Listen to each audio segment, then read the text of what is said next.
Você sabe por que Passo Fundo se chama Passo Fundo? Sim, o nome vem do rio. Mas será que você sabe o que esse rio significa para a cidade? Ou quando foi a última vez que parou para olhar ele? Antes da cidade, havia o rio, correndo livre e criando caminhos. Hoje há pontes, dejetos, concretos e mais de 200 mil histórias que se entrelaçam com ele, mas que talvez não o conheçam como seu vizinho, e que, no futuro, será o último a permanecer.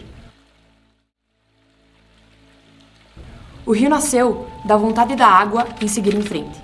Antes mesmo de se chamar Passo Fundo, foi batizado de muitas formas pelos primeiros habitantes, os povos indígenas, que viviam e ainda vivem em harmonia com a natureza e reconheciam no rio uma presença sagrada, fonte de vida e de conexão.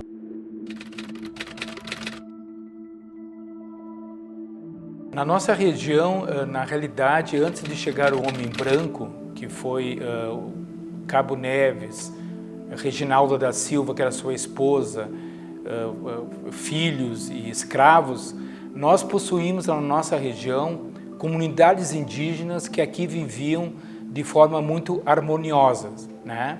E o Rio Passo Fundo tinha uma relação muito intensa, e como outros rios e riachos, com os próprios nomes indígenas que eram do nosso espaço territorial, onde que nós estamos hoje com a nossa cidade. Então, os primeiros nomes do Rio Passo Fundo, na realidade, foi colocado pelos indígenas, né, por essas comunidades, e um dos nomes foi Curiti, Curitiba, o Rio Uruguai-Mirim, e Curitiba, na realidade, quer dizer o Rio dos Pinhais, né? Então, todas essas comunidades tinham um conhecimento muito grande dos recursos naturais, e os próprios rios eram colocados em virtude da própria história dos povos originários desse espaço. O rio Passo Fundo nasce na Serra Geral e segue o curso até o desaguar no Uruguai. Entre os povos indígenas, também foi chamado de Goiuém, expressão tupi-guarani que significa passo fundo, fazendo referência à sua característica de ponto de travessia funda e originando o nome que a cidade mantém até hoje. Nós temos também um nome que era o mais usual, que era Goiuém, né? Que são de duas regiões, tanto na região onde Passo Fundo deságua no Rio Uruguai, na região de Nonoai, como também na região onde que está a Avenida Brasil, né?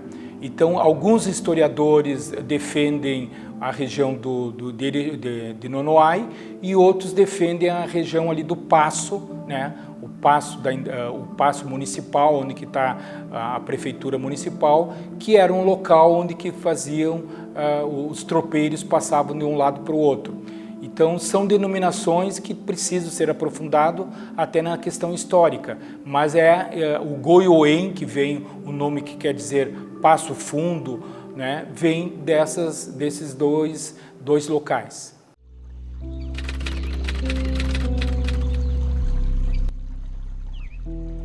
Mais do que um nome, Passo Fundo guarda um gesto, o passo, lugar de travessia, encontro e passagem.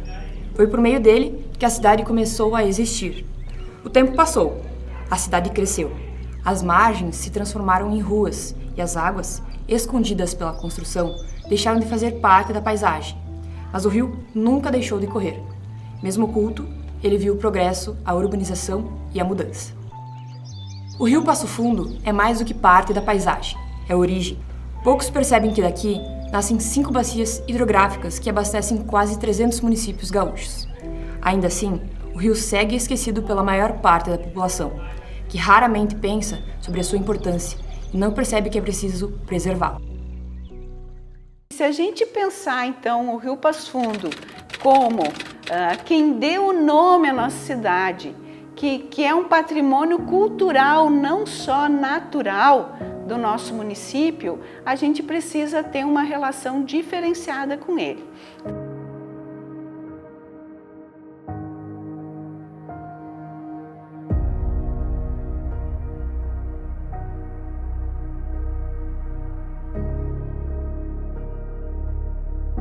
O rio segue seu caminho, um eterno movimento. Assim como a cidade de Passo Fundo, ele mudou. mas os dois sempre carregam, no físico e na memória, o que os fizeram nascer. Essas mudanças continuarão sendo discutidas nos próximos episódios.